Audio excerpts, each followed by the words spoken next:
जय हिंद। भारत के education mafia का नंगा सच। बहुत बड़ी दम चाहिए दोस्त जिनसे लड़ने जा रहे हैं, और वो है भारत का education mafia. Indian education mafia एक बहुत बड़ा प्राइवेट ऑर्गेनाइजेशंस, प्राइवेट एक पूरी बहुत बड़ी इंडस्ट्री खोल के रखी है ना। इस माफिया से बात करने जा रहा हूं, इनको ओपन चैलेंज करने जा रहा हूं। मालूम है क्यों बड़े हैं और क्यों पावरफुल है? क्योंकि इनके हाथ में नेता, आपके मंत्री, संतरी, बिल्डर्स, लॉयर्स, सब इनके पेरेंट्स और सब इनके अंडर में होते हैं, इंक्लूडिंग पेरेंट्स बहुत बड़े बड़े। लेकिन सुनो, मुझे भी कोई दुश्मनी पर्सनल लेने का शौक नहीं था, लेकिन इसलिए करना पड़ रहा है क्योंकि हिंदुस्तान का फ्यूचर जो है ना इनके हाथ में है, और ये माफिया जो है इनसे किसी को तो भिड़ना पड़ेगा। आज तक तो किसी ने इसकी बात नहीं की, लेकिन आज मैं इनका नंगा सच खोलने जा रहा हूं। चलो इनके नंगे सच की बात करते हैं। एक वो सच्चाई, इनको पहली बात तो इनको चैलेंज है, और इनके उन सच की बात करते हैं जो आज तक किसी ने बात नहीं की। क्यों भारत के स्कूल कॉलेजेस में इतिहास नहीं पढ़ाया जाता, ढंग का इतिहास? मेरे कुछ सवाल हैं जो अगर आपको लगता है एज अ पेरेंट की बात करूं या एज एक देशवासी, एक हिंदुस्तानी के तौर पर, एक भारतीय के तौर पर अगर आपको ये लगे तो ये बात बहुत गौर करने वाली है। क्यों एजुकेशन सिस्टम में स्वाभिमान नहीं दिया जाता है? क्यों हिंदू मुस्लिम एकता नहीं पढ़ाई जाती है? क्यों इंटेग्रिटी की बात नहीं की जाती है? क्यों हमें सिर्फ गधा बनाया जा रहा है? क्यों अलग अलग तरीके से टॉर्चर किया जाता है पेरेंट्स को?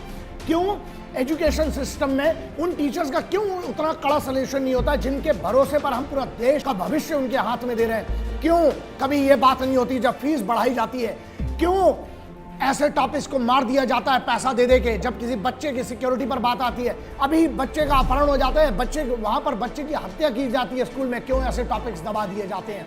क्यों इन एजुकेशन माफिया के सामने कोई मंत्री संतरी, कोई गवर्नमेंट पॉलिसी, कोई इनसे क्यों सवाल नहीं करता है? क्यों पेरेंट्स टीचर मीटिंग्स की जाती हैं जब पेरेंट्स की कोई बात ही नहीं सुनना है? क्यों परिवार को एजुकेशन में छोटा किया जा रहा है? छोटा मतलब पहले जब हम लोग छोटे थे, हमें ध्यान है कि पूरा परिवार दिखाया जाता, दादा दादी, पिताजी लोग 3 भाई या 2 भाई, उसके बाद माता जी, चाची, फिर बच्चे और सब पूरा परिवार। आज देखो माता पिताजी और सिर्फ एक बच्चा। ये क्यों ऐसा बचाया जा रहा है? क्यों परिवार तोड़ने की बात की जा रही है? क्यों एक्टिविटीज टीचर्स जो होते हैं उनको जूनियर क्लासेस की एजुकेशन में लगा दिया जाता है? क्यों एनुअल स्पोर्ट्स और स्पोर्ट्स डे के सेलिब्रेशन के नाम पे धंधा चलाया जा रहा है? क्यों जब चाहते हैं मनमर्जी से फीस बढ़ जाती है और कोई उस पर सवाल नहीं करता है? क्यों ऐसा इनकी दादागिरी चल रही है? क्यों हमें गुलामी की तरफ ले जाया जा रहा है? आपको पता है एजुकेशन सिस्टम कब बना था? अंग्रेजों ने 3 लोगों के लिए एजुकेशन सिस्टम बनाया था। वो क्यों बना था? क्लर्क्स के लिए, आर्म्ड फोर्सेस के लिए, और तीसरा था कि आप बस सुनते रहो, मतलब लेबर क्लास के लिए। छोटा मोटा एजुकेशन पढ़ लो, अपना साइन करते आ जाओ, बस साइन कर दो, तुम अपना दिमाग नहीं चलाओ। आविष्कार करने पर क्यों ध्यान नहीं दिया जाता? क्यों एजुकेशन सिस्टम स्लेवरी की तरफ ले जा रहा है, गुलामी की तरफ ले जा रहा है कि बस बेटा तुम तो पढ़ लो? क्यों हमारे पास सिर्फ मार्क्स पर ध्यान दिया जाता है? और क्यों ये माफिया जो प्राइवेट एजुकेशन का एक पूरा बहुत बड़ा माफिया है, बिल्डर्स, नेता सब चला रहे हैं इसको दुकानें, क्यों मिलकर ये नहीं सोचते कि भारत के स्वाभिमान के लिए? क्यों बच्चों को स्वाभिमान नहीं दिया जा रहा है? क्यों बच्चों को गलत इतिहास पढ़ाया जा रहा है? क्यों बच्चों को एलन ट्यूरिंग के बारे में, न्यूटन के बारे में और बड़े बड़े साइंटिस्ट के बारे में पढ़ाया जा रहा है? लेकिन क्यों उन्हीं बच्चों को छत्रपति शिवाजी महाराज, महाराणा प्रताप, शहीद भगत सिंह, सुखदेव, राजगुरु और क्रांतिकारी 7,20,000 से ज्यादा क्रांतिकारियों ने जान दी है? क्यों इन बच्चों को अलग अलग राज्यों के भी अगर तुम इनको हीरो बताते हो, क्यों इन बच्चों को और क्यों इस देश में इन लोगों के बारे में क्यों नहीं पढ़ाया जा रहा? क्यों एजुकेशन सिस्टम पे कोई बात नहीं करता है? क्यों? क्योंकि ये बहुत बड़ा माफिया, सब डरते हैं, और सब at the end of the day parents, इसलिए डर लगता है हम कुछ बोलेंगे हमारे बच्चों के भविष्य में प्रॉब्लम होगी। क्यों? लेकिन ऐसा क्यों कोई हिम्मत नहीं जुटा पाता? क्यों कोई नेता, क्यों इलेक्शन के एजेंडा में एजुकेशन नहीं आता? क्यों बहुत सारे स्कूल जो स्मॉल टाउन्स में प्राइवेट स्कूल चला रहे हैं, ना उनके पास ग्राउंड है, ना लेबोरेटरी है, ना उनके पास म्यूजिक क्लासेस, ना कंप्यूटर लैब्स हैं, लेकिन उसके बाद भी पूरे साल भर की फीस लेते हैं? क्यों एक्टिविटीज टीचर्स को इंपॉर्टेंस नहीं दिया जाता? स्पोर्ट्स टीचर को, म्यूजिक टीचर को, पीई एजुकेशन टीचर को क्यों हमारे इधर इंपॉर्टेंस नहीं मिलता? उनकी तनख्वाह क्यों कम है दूसरे टीचर से? या सिर्फ जो एजुकेशन में जो मैथ्स टीचर है उनकी क्यों इतनी वैल्यू कर दी जाती है? एक को प्राचार्य बनने के लिए, प्रिंसिपल बनने के लिए क्या क्राइटेरिया है? एक टीचर सिलेक्शन के लिए प्रोसेस क्या है? क्यों उस पर कोई बात नहीं होती है? क्यों मेंटल, फिजिकल और इमोशनल सिक्योरिटी पर ध्यान नहीं दिया जाता है? मालूम है यार, समझते हैं धंधा है, पर गंदा तो मत बनाओ कम से कम इसको। क्यों मोरल वैल्यूज के चैप्टर्स कम करे जा रहे हैं? क्यों मोरल वैल्यूज पे ध्यान नहीं दिया जा रहा है? समाज में क्या रोबोट्स पैदा करना है? आप सिर्फ इतना बनाना चाहते हो कि बच्चे की डिग्री ले लें। आपको पता है 87% यूथ इंडिया का जो है, 16-17 का एक सर्वे आया है, 18 का भी बस आने वाला है, हमारे यहाँ अनएम्प्लॉयबल है, उनको एम्प्लॉय नहीं कर सकते। एजुकेटेड है, उनके पास डिग्रियां हैं। आपको पता है हिंदुस्तान सिर्फ इकलौता ऐसा देश है जहां पर 7 बड़े बड़े कंट्रीज को आप मिला लो ना, उतने इंजीनियर्स प्रोड्यूस नहीं करता जितना सिर्फ इंडिया में इंजीनियर्स प्रोड्यूस होते हैं, लेकिन उनके पास एम्प्लॉयमेंट नहीं है। मतलब खेलोगे कूदोगे पढ़ोगे खराब, पढ़ोगे लिखोगे बनोगे नवाब। अबे क्यों बच्चों को नवाब बना रहा है? स्पोर्ट्स में पता है कितना भी पढ़ा लिखा आदमी हो, लेकिन जो ओलंपिक्स में एक मेडल आता है ना, जो हरियाणा जैसे पंजाब चंडीगढ़ राजस्थान के जो बच्चे ला रहे हैं, वो पढ़ाई करके नहीं, वो खेल के ला रहे हैं। लेकिन जो स्वाभिमान है ना, जब आप जीतते हो एक ओलंपिक का मेडल, गोल्ड मेडल, आपके पीछे एक तिरंगा फहराता है और एक स्वाभिमान के साथ वो वहां पर तिरंगे के साथ राष्ट्रगीत बजता है। क्यों वो स्वाभिमान नहीं दिया जाता है? ठीक है, एक बच्चा मान लीजिए गुड मॉर्निंग गुड आफ्टरनून से कोई प्रॉब्लम नहीं है, लेकिन अगर एक बच्चा प्रणाम बोलता है, पैर पड़ता है, तो उसको चापलूस क्यों समझा जाता है? एक बच्चा अगर जय हिंद बोलता है अपने स्कूल के सिस्टम में या टीचर से, तो टीचर उसको मना क्यों करते हैं? वो ये क्यों बोलते हैं कि no it is not a part of education? अबे जय हिंद से बड़ा हो गया तुम्हारा गुड मॉर्निंग गुड आफ्टरनून। ये क्यों अंग्रेजियत की तरफ ले जाया जा रहा है? I would not have a problem and I would have spoken and I would have done the entire topic in English. But the thing is that I must have the pride in my mother tongue or my language or my national language. But वही बात है ना कि नहीं, तुम हिंदी में बोलोगे। बात हिंदी और अंग्रेजी, आविष्कार जो होता है ना, वो भाषा का मोहताज नहीं होता है। आविष्कार के लिए क्यों बच्चों को प्रेरित नहीं किया जा रहा है? क्यों? एक बात याद रखना, मछली को तुम पेड़ पे चढ़ना सिखा रहे हो सकता है कुछ बच्चे ऐसे हो जिनमें क्वालिटी हो कि वो तैरना बहुत अच्छा जानते हैं, हो सकता है उनको मैथ समझ में नहीं आता, साइंस समझ में नहीं आता, नहीं, लेकिन जब कोई मूवी में देखेंगे बोलेंगे नहीं सही है। लेकिन एजुकेशन सिस्टम से क्यों ये सवाल नहीं किया जाता है? पेरेंट्स क्यों अपनी नपुंसकता दिखाते हैं? सिस्टम क्यों अपनी नपुंसकता दिखा रहा है? एक दिन अगर सिस्टम चाहे, पूरे मंत्री चाहे और एक लॉ बन जाए, इनकी किसी की इतनी हिम्मत नहीं है। लेकिन क्या सबका हिस्सा है? यह सवाल क्यों नहीं पूछा जाता है? क्यों बच्चों को न्यूटन, एलन ट्यूरिंग के बारे में, क्यों साइंटिस्ट अंग्रेजों के ब्रांड्स के बारे में बताया जाता है, आर्यभट्ट, चाणक्य के बारे में, सुभद्रा कुमारी चौहान के बारे में, क्यों क्रांतिकारियों के बारे में नहीं बताया जाता है? क्या आपको अभिमान नहीं है? क्या उन लोगों की कोई कीमत नहीं? क्यों हमारे इधर जो शहादतें होती हैं उनके बारे में नहीं बताया जाता है? लेकिन अमेरिका में, लंदन में कुछ हो जाएगा तो उसके बारे में बड़ा चुटकुले लेके बड़े अच्छे से बताया जाता है कि अरे आपको पता है, अब बच्चों को ऑस्कर अवार्ड्स के बारे में बताया जा रहा है, आईफा अवार्ड्स के बारे में बताया जा रहा है, फिल्म इंडस्ट्री के अवार्ड्स के बारे में बताया जा रहा है। क्यों बच्चों को परमवीर चक्र, महावीर चक्र, शौर्य चक्र, कीर्ति चक्र के बारे में नहीं बताया जाता? अशोक चक्र के बारे में नहीं बताया जाता है? क्यों नहीं बताया जाता है? कितने बच्चे होंगे जिनको पूरे ओलंपियंस के नाम पता होंगे? क्यों एजुकेशन सिस्टम में क्यों नहीं बताया जा रहा है? ये कुछ ऐसे एजुकेशन इंस्टीट्यूट्स हैं और कुछ ऐसे टीचर्स हैं, मैंने पढ़ा है, देखा है, सुना है, जो तो क्रांतिकारियों को आतंकवादी बनाते हैं। क्यों इस एजुकेशन से सवाल नहीं किए जाते हैं? क्यों? फीस लो, लेकिन जिस भरोसे पे आपको पता है आपका कितना बड़ा काम है, क्यों ये सवाल नहीं किया जाता कि जो पेरेंट्स अपने रिश्तेदार के पास भी अपने बच्चे को 5 मिनट नहीं छोड़ते हैं आजकल, लेकिन वो टीचर्स के पास स्कूल में 8 से 10 घंटे के लिए छोड़ के आते हैं? क्यों ये सवाल नहीं किया जाता कि साहब हम आपके पास क्यों छोड़ के जा रहे हैं? क्यों वो जो एक आदमी अपनी मेहनत करके, अपनी मेहनत खून पसीने की कमाई देता है स्कूल से, क्यों उसको यह हक नहीं है, अधिकार नहीं है कि स्कूल के मैनेजमेंट से मिल सके या उनसे बात करे? ऐसी तानाशाही है कि प्रिंसिपल से नहीं मिल सकते? एक मिनट, आपको तनख्वाह मिलती है ना तो उन्हीं पेरेंट्स के नाम पे मिलती है, लेकिन ऐसी कैसी तानाशाही है? क्यों इसके लिए कोई सवाल नहीं करता है? क्यों छत्रपति शिवाजी महाराज, महाराणा प्रताप, क्यों चाणक्य, आर्यभट्ट के बारे में, जिनके बारे यूनेस्को जैसी ऑर्गेनाइजेशन उन पर रिसर्च करके उनके बारे में पढ़ाती है फॉरेन यूनिवर्सिटीज में, लेकिन हमारे महाविद्यालयों में क्यों नहीं पढ़ाया जाता? क्यों सिर्फ उन्हीं बच्चों को अप्रिसिएशन दिया जाता है एजुकेशन माफिया के द्वारा, जो उनके लिए फोटो छपवा सकते हैं पेपर में और ब्रांडिंग में, होर्डिंग में आ सकते हैं? क्यों उन बच्चों के लिए कोई नहीं सुनता जो स्पोर्ट्स में अच्छे हैं, जो आर्ट में अच्छे हैं? एक जिसको आर्टिस्ट बनना है ना, उसको आप किसी भी बंदिश में रख लो, वो आर्टिस्ट ही बनेगा। लेकिन क्या ये स्कूल की जिम्मेदारी नहीं है? और ये टीचर्स अगर नहीं पहचान पा रहे तो क्या ये टीचर्स का फेलियर है कि बच्चों का? कि उस बच्चे को हो सकता है मैथ्स, केमिस्ट्री, साइंस समझ में नहीं आ रहा है, लेकिन हो सकता है वही बच्चा आर्ट में अच्छा हो।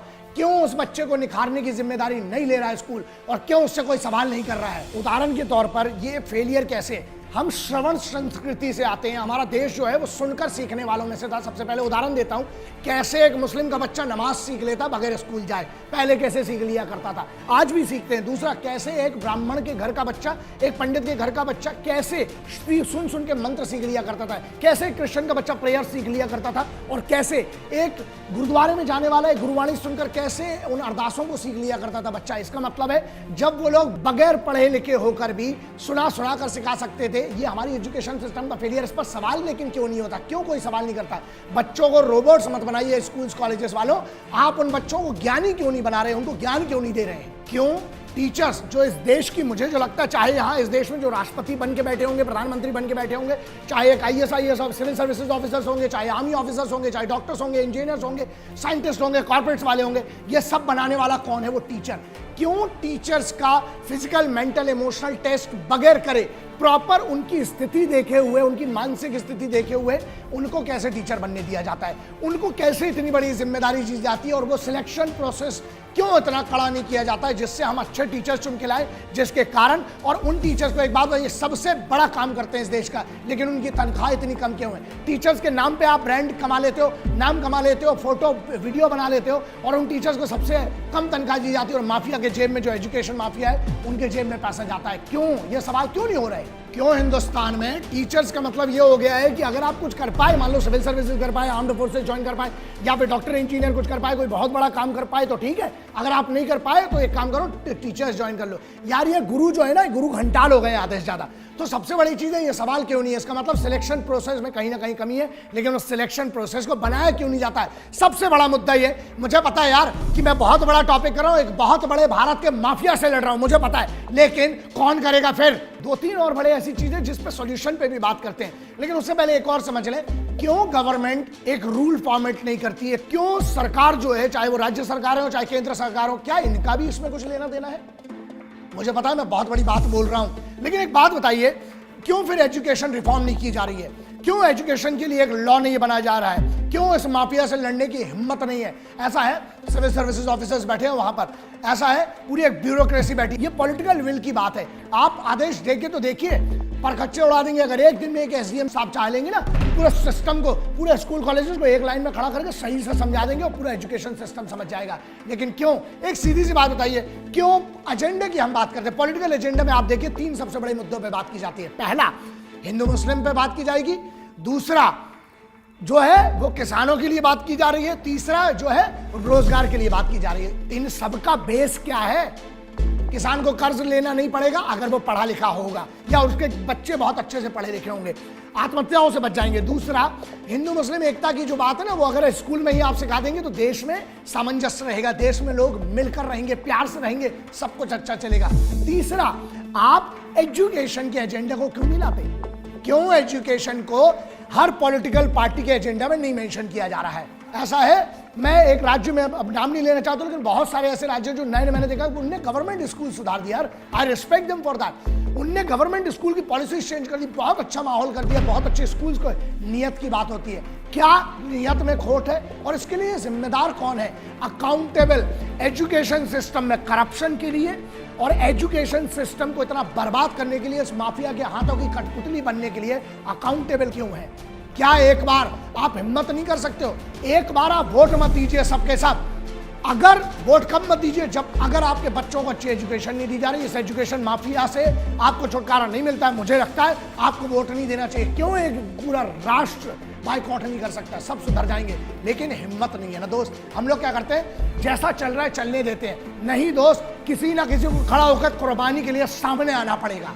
यार सबसे इंपॉर्टेंट हिस्सा है, सबसे इंपॉर्टेंट चीज है। अगर आपको वतन बदलना है, देश बदलना है, देश की तरक्की चाहिए, तो आपको एजुकेशन में रिफॉर्म करना पड़ेगी, आपको ट्रांसपेरेंसी रखना पड़ेगी, आपको अकाउंटेबिलिटी लाना पड़ेगी कि जिम्मेदार कौन है, चाहे वो प्राचार्य हो चाहे टीचर हो, सभी को एजुकेशन के अंदर एक ट्रांसपेरेंसी लाना पड़ेगी। और ये सिर्फ खाना पूर्ति ना हो जाए। आपको पता है, शिक्षा इकलौती ऐसी चीज है जहां पर जाति धर्म नहीं चलता है। शिक्षक होते हैं और बच्चे होते हैं। यहां पर कोई हिंदू मुस्लिम सिख ईसाई वाली कोई बात नहीं होती है। मैं बोलता हूं कि इकलौती ऐसी जगह है जहां से पता नहीं, हर बच्चा, अगर आप एक देशभक्त पैदा कर सकते हो, देशभक्त का मतलब ये नहीं होता है कि हर बच्चा जाके आर्मी ज्वाइन कर सके या हर बच्चा जाके सिविल सर्विसेज करे या पॉलिटिक्स ज्वाइन करे। नहीं, मतलब ये होता है कि अच्छे नागरिक हम क्यों नहीं बना रहे हैं? पूरी दुनिया की जो ग्रोथ है उसमें हमारा 2.5 से 3% आता है। क्यों आता है? मतलब आविष्कारों की मैं बात कर रहा हूं, क्यों? लेकिन हमारी जो एलिजिबिलिटी है वो क्यों 80% नहीं है, 50% नहीं है? मैं अभी होके आया हूं, इजराइल जैसा एक छोटा सा देश है, 80-81 लाख की पॉपुलेशन है उनकी, पता है आपको,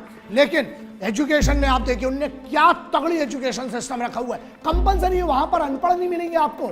सबसे बड़ी चीज है ना, अनपढ़ लोग बरगलाए जा सकते हैं। क्यों सभी पार्टीज मिलकर एक लॉ नहीं बना सकती? मेरा सवाल ये, सॉल्यूशन भी ये है कि सभी पार्टीज को एक साथ आना चाहिए, अपने पॉलिटिकल एजेंडा, हिंदू मुस्लिम मुद्दा, किसान का मुद्दा, शराब का मुद्दा, ये मुद्दा वो मुद्दा सब छोड़कर, बेरोजगारी भी छोड़ दो अभी तो, सबसे पहले एजुकेट इतना कर दो कि बच्चे अपना खुद का धंधा चला सके। उनको अपने ऊपर स्वाभिमान तो हो कि हम, ठीक है हमें 90% नहीं आए, लेकिन हम क्या कर सकते हैं अपने जीवन के लिए। क्यों सब नहीं मिल सकते दोस्त? इसलिए मैं चाहता हूं एक नया एजुकेशन के लिए पूरा सिस्टम बनाना चाहिए, एक नया लॉ बनना चाहिए, सभी पार्टीज को एक साथ आना चाहिए। जो पॉलिटिकल सिस्टम में बैठे हुए हैं, आप पेरेंट्स तो हैं, आप अपनी जिम्मेदारी क्यों नहीं ले सकते? एज अ पेरेंट सोचिए, आपको सच में अगर वतन से प्यार है ना, आप ये क्यों भूल जाते हैं कि आपने संविधान की शपथ ली है, आपने उस तिरंगे की शपथ ली है, और उस तिरंगे के सम्मान के लिए आपको इस देश का भविष्य सुधारना पड़ेगा। एक लॉ बनना चाहिए जिसमें क्लियर कट गाइडलाइंस होना चाहिए कि बच्चों को सिखाया जाए एक अच्छा इंसान कैसे बने, इस देश की अखंडता, इस देश की इंटेग्रिटी को कैसे बना के रखें, इस देश की हार्मनी को कैसे बना के रखें, इस देश के संविधान का एक बेसिक नॉलेज होना चाहिए,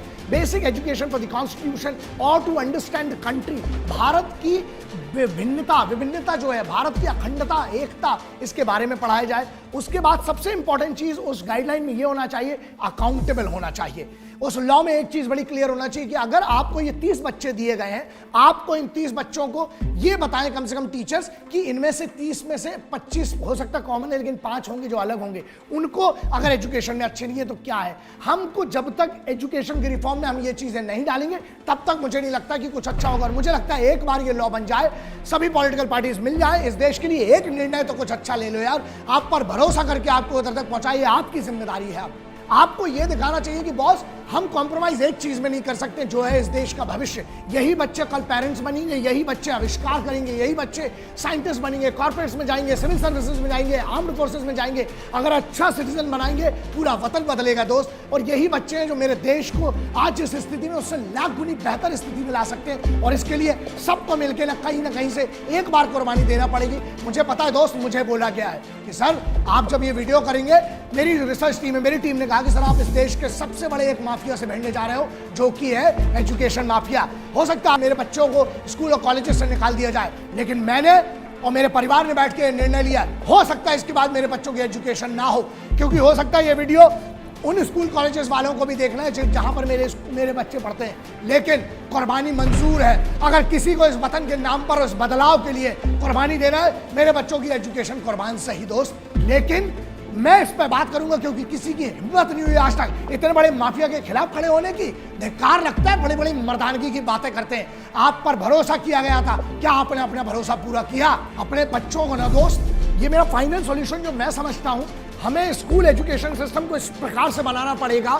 सॉल्यूशन ये है कि बच्चों को ज्ञानी बनाइए, उनको ज्ञान अर्जित करवाइए, ना कि सिर्फ रट्टा मरवा के और सिर्फ उनको सिर्फ कुछ एक डिग्रियों के लिए। डिग्री के बाद क्या, प्रैक्टिकल नॉलेज कहाँ है दोस्त? प्रैक्टिकल नॉलेज, बड़ों से कैसा व्यवहार करना है, दादा दादी से कैसा व्यवहार करना है, रिश्तेदारों से कैसा करना है, दोस्तों से कैसा करना है, महिलाओं के प्रति सम्मान कैसा रखना है, बूढ़ों के प्रति सम्मान कैसा रखना है। बस में ट्रैवल कर रहे हैं तो क्या है, आप जो मॉरल वैल्यूज है, जो बेसिक एजुकेशन है, वो क्यों नहीं सिखाई जा रही है? मुझे लगता है वही हमारा टारगेट होना चाहिए। मेरा मैसेज बड़ा क्लियर है, मैं जो देना चाहता हूं, ये सॉल्यूशन फाइनल ये है, हम सबको मिलकर करना पड़ेगा। बच्चे जो फेल हो जाते हैं दोस्तों, हो सकता है आपके अच्छे नंबर नहीं आए, हो सकता है आप किसी और बात के लिए बने हो, उस अपने ऊपर भरोसा रखना। और कभी आप देखिए हमारे देश में कितनी आत्महत्याएं होती हैं, क्यों? क्योंकि बच्चे फेल हो गए, वो हैंडल नहीं कर पाते। ये माँ बाप की कहीं ना कहीं फेलियर। अपने बच्चों को बोलिए बेटा कोई बात नहीं, हो सकता तुम्हारे नंबर अच्छे नहीं आए, उनके साथ खड़ा होइए और बच्चों को ऐसी शिक्षा दीजिए कि माँ बाप का बुरे वक्त में साथ दे सके। वो तभी देंगे जब अच्छा इंसान बनाओगे। याद रखना, बुढ़ापे में वो बच्चे अक्सर साथ रहते हैं जो भले ही ज्यादा ना पढ़े हो, लेकिन जिनकी मॉरल वैल्यूज, जिनके संस्कार अच्छे थे। इसीलिए मैं कहता हूं बच्चों को जल्द से जल्द कार मत दीजिए, उन्हें संस्कार दीजिए, वो ज्यादा जरूरी है। मैंने हिम्मत की, आप भी हिम्मत कीजिए। मुझे लगता है कि ये मेरी जिम्मेदारी है। सिर्फ और सिर्फ हम इस वतन से क्रिटिसाइज नहीं कर सकते। आप एजुकेशन सिस्टम को सिर्फ क्रिटिसाइज नहीं कर सकते। Yes, there are few solutions which I am laying down. Politicians के लिए भी है, ब्यूरोक्रेट्स के लिए भी, सबके लिए हम सबको मिलकर जिम्मेदारी लेना पड़ेगी। और ऐसा है, ब्यूरोक्रेट्स की और अधिकारियों की अगर मैं बात करूं, जिस दिन उनको सही आदेश मिल गए, एक दिन लगेगा दोस्त, एक दिन। 24 घंटे के अंदर पूरा सिस्टम रिफॉर्म हो सकता है। पेरेंट्स के लिए ये मैसेज है, एक भाई समझ के समझ लीजिए। एक दूसरा पेरेंट आपको ये कह रहा है, आप अपने बच्चों को वक्त दीजिए, उनके साथ बैठिए, सवाल कीजिए। बड़े स्कूल में पढ़ाने से कुछ नहीं होता है, बड़ी बिल्डिंग से कुछ नहीं होता है दोस्त। ताजमहल रात को खाली होता है, कुतुब मीनार रात को खाली होती है, चार मीनार के ऊपर कोई रहता नहीं है, ध्यान रखना। लेकिन आप कर्म ऐसे सिखा दो, अपने कर्म, अपने बच्चों को कर्म प्रधान बनाइए। शंकर दादू ने मुझसे, मेरे जो गुरुजी हैं दादू ने एक बात कही थी कि मैं हमेशा उसको फॉलो करता हूं कि भारत गणतंत्र बन गया, गुणतंत्र नहीं बन पाया। मैं ये कहता हूं कि गणतंत्र की सम्मान तभी हो पाएगा, स्वतंत्रता, उस आजादी को हम तभी इज्जत दे पाएंगे, उन क्रांतिकारियों की कुर्बानी को, उन शहीदों की कुर्बानी को, उन सिपाहियों की कुर्बानी को, तब जब हम भारत में हर व्यक्ति को गुणतंत्र देखेंगे, उसमें गुणी देखेंगे। कर्म प्रधान बनाइए दोस्त। बच्चों को यह सिखाइए, बेटा अगर पढ़ाई में तुम अच्छा नहीं भी कर पाए तो हम तुम्हारे साथ हैं, हम कुछ ना कुछ करेंगे। एक अच्छा इंसान बनाइए दोस्त। मछली को पेड़ पे चढ़ना मत सिखाइए। और जो शिकारी है ना, शिकारी जो है, मतलब जिसकी जो आर्चर है, उसको ओलंपिक्स के लिए तैयारी करने दीजिए। एक बच्चे जिसको धूल पसंद है, उसको अखाड़े में डाल दो। ये हम पर जिम्मेदारी है, क्योंकि आप अपने बच्चे को स्कूल से पहले जानते हैं। स्कूल एजुकेशन बाद में जानती है, पहले आप अपने बच्चे को जानते हैं कि मेरे बच्चे को बचपन से क्या पसंद है। उस बच्चे के लिए ना कभी भी वक्त से बड़ा कुछ मत कर दीजिएगा। पैसा फीस से कुछ नहीं होता, वक्त दीजिए, वरना कहीं ना कहीं वो प्रेशर में आके कोई गलत डिसीजन न ले ले। और फिर से मैं ये बात कहूंगा कि मुझ में इतनी कुव्वत थी, मैंने अपने बच्चों का फ्यूचर दांव पर लगाकर, मेरे बच्चे भी स्कूल और कॉलेज के स्टूडेंट हैं, उनका फ्यूचर पर्सनल दांव पे लगाकर, क्योंकि मैंने स्वीकार किया है, मैं कुर्बानी देने तैयार हूं अपने बच्चों की एजुकेशन की। लेकिन किसी ना किसी को तो अब ये सवाल खड़ा करना पड़ेगा, भारत के एजुकेशन माफिया के खिलाफ प्रॉब्लम क्या है, सॉल्यूशन क्या है, हमने दोनों बता दिए। अब देखते हैं इस पर सत्ताधीश क्या करते हैं। जय हिंद, वंदे मातरम, इंकलाब जिंदाबाद, भारत माता की जय। किसानों का सम्मान कीजिए, महिलाओं का सम्मान कीजिए, संविधान का सम्मान कीजिए, पेड़ लगाइए, पानी बचाइए, बिजली बचाइए, और अपने बच्चों को अच्छा इंसान बनाइए। और अगर आप बच्चे हैं तो अपने माँ बाप के लिए और अपने वतन के लिए जो कुछ कर सकते हो करो, और जो जिम्मेदारी जिसको मिले वो पूरी जिम्मेदारी पूरी मोहब्बत से पूरी कीजिए। जय हिंद। हिंद, वंदे मातरम, इंकलाब जिंदाबाद, भारत माता की जय।